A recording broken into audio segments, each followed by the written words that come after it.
Good morning everyone. I hope that you all are safe and sound at your place and taking care of your health.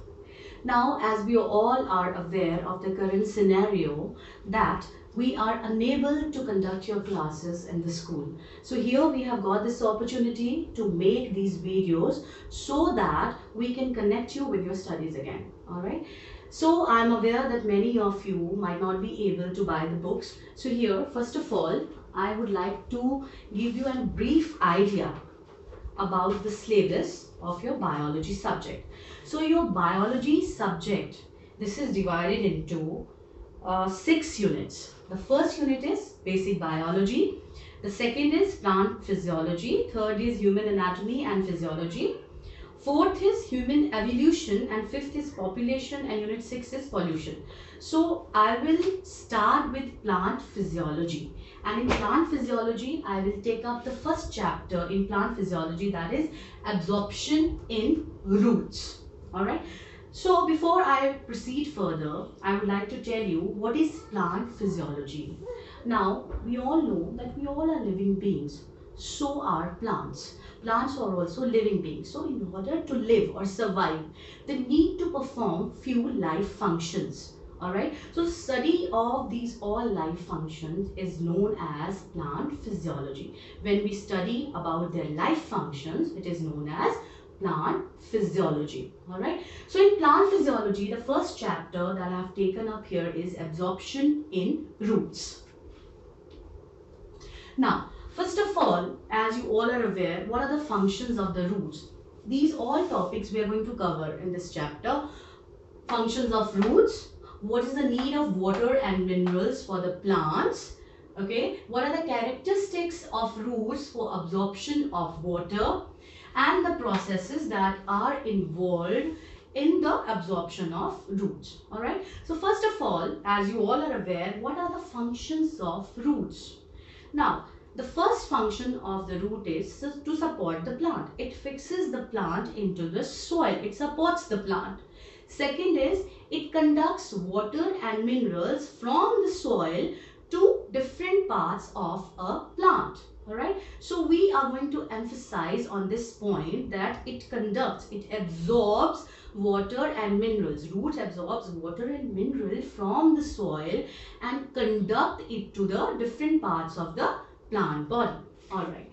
Next, what is the need of water and minerals for the plant? Alright. Roots absorb water, but why does a plant need water and minerals to be absorbed? Because of the life functions. And what are those life functions? Now we will study about those one by one. Now the first one is photosynthesis. I hope that we all are aware what is photosynthesis. Photosynthesis is the process by which plants make their food with the help of the raw materials. And what are those raw materials? Carbon dioxide, water, and of course and minerals, and of course in the presence of sunlight and chlorophyll. Okay, so here I hope that you have gotten my point that water is also a raw material for the plants. So we use water in the process of photosynthesis. Alright, so this is the life function, one of the most important life function of the plant in order to survive. Second is transpiration. What is transpiration? It is the movement of water from the roots to various aerial parts of the plant. Now what is this? What are those aerial parts? Aerial parts are stems, leaves, and the flowers. Okay. And also, if I'll say the full definition of the transpiration is the movement of water and the evaporation of water from the aerial parts of a plant. And the aerial parts are stems, leaves, and flowers. Okay. Now, what are the benefits of transpiration? Why does it happen? Because it gives a cooling effect to the plants, and it also helps the plant to get rid of all the excess amount of water. Alright. So this is the another process, transpiration. Third is transportation. Now, in the human body, who works as a transporter? Blood. Blood acts as a transporter. It transports minerals, nutrients or waste product, okay, from one part of the body to the another part of the body. In the same way, in the plants, water acts as transporter. It takes up various substances from one part of the plant to the another part of the plant. For example, when the leaves manufacture food, okay, so water transports food to the various parts of the plant body. In the same way, the roots absorb minerals and water, all right, and it is being conducted to the various parts, and water brings the mineral, it takes the mineral to the various parts of the plant body, all right. Now, this is all about the transportation, and the fourth and the very important point is stiffness. It gives turgidity or mechanical stiffness to the plant. And if you remember here that we have done the structure of plant cell and the animal cell in class 9. And when we were studying, we have studied that plant cell, it is having large vacuoles inside it. Why? Why it has the large vacuoles? Because these vacuoles are full of cell sap. Now what is this cell sap? Cell sap.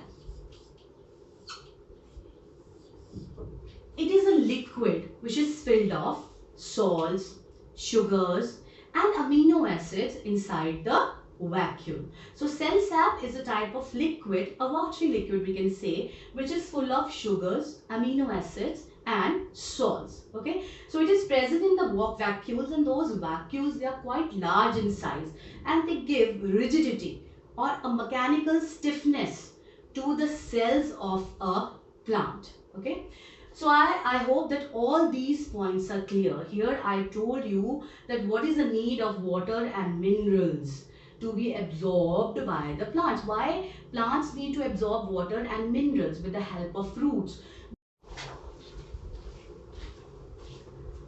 Now in the previous video, as I was telling you that what is the need of water and minerals for the plants to be absorbed. Why water and minerals are absorbed by the plants? Of course, because of their life functions, because they perform their life functions with the help of water. So a quick recap we will do here. First, we have learned about photosynthesis. As we know and we have learned that in photosynthesis, water acts as a raw material, all right, in order to perform the function of the food making for the plants. The next is transpiration.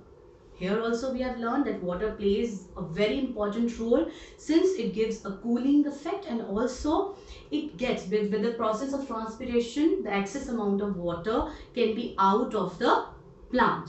Now, transportation, it acts as a transporter in the plants.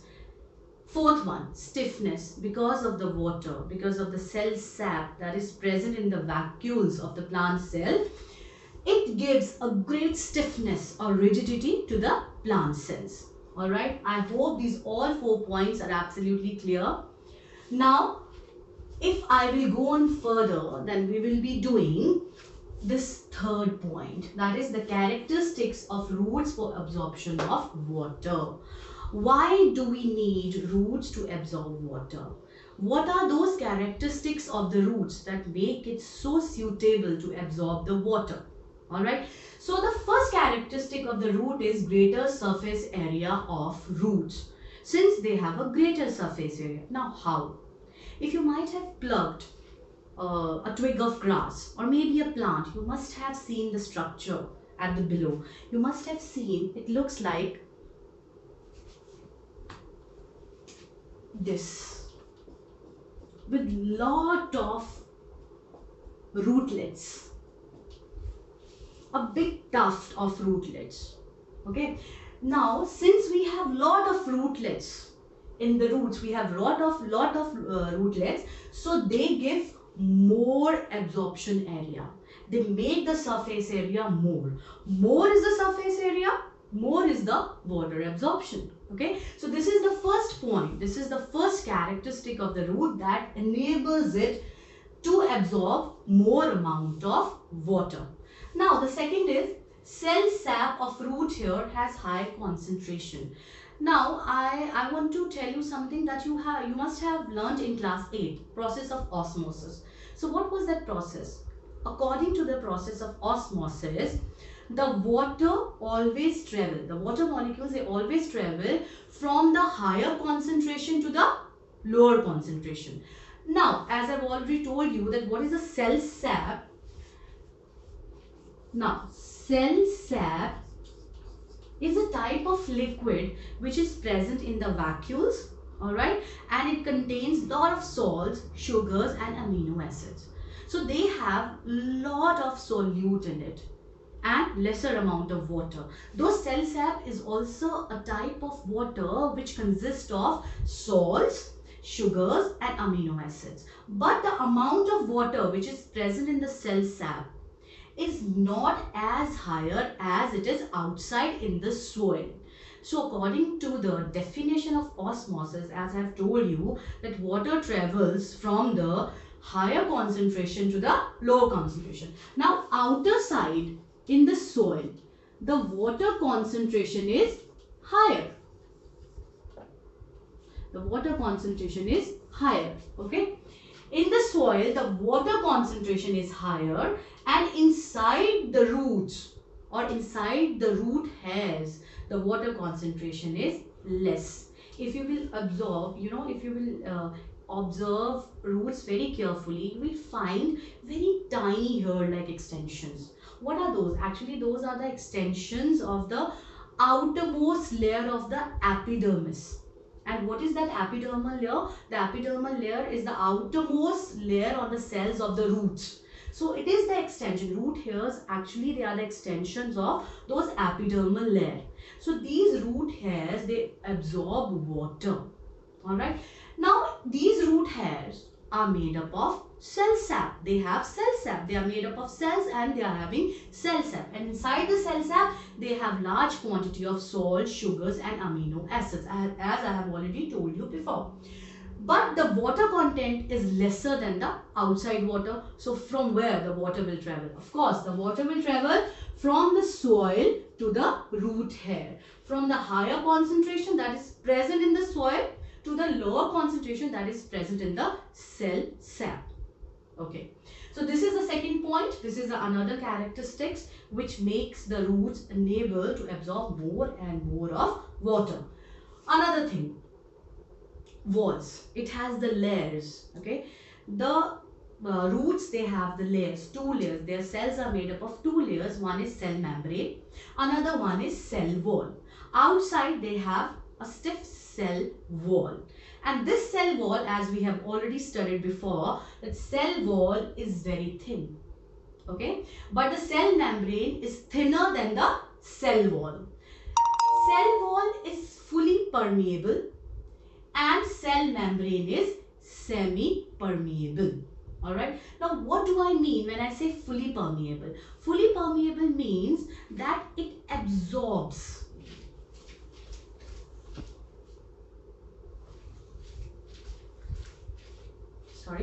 Now, fully permeable means that it absorbs all the water molecules and salts that are dissolved in it. Okay, and it allows the free entry of the water molecules as well as the salts inside and outside of the cell. But here in cell membrane, since it is semi-permeable, so it allows only water molecules to go inside the cell. Okay, but not the bigger salt molecules because it is not fully permeable. So this is the biggest difference between the cell wall and the cell membrane. That cell wall is fully permeable. It allows the entry of all the water molecule as well as the dissolved salt particles to go inside and come outside of the cell. But cell membrane allows only the water molecules to go inside, not the bigger salt molecules. So since it has two layers, the cells of the roots, they have the two layers. They are made up of cells which are having two layers. So very easily it can absorb the water. Alright. Now I hope all these 3 points are absolutely clear, that what we have learned. Now I just want to recap these all points again once more. Greater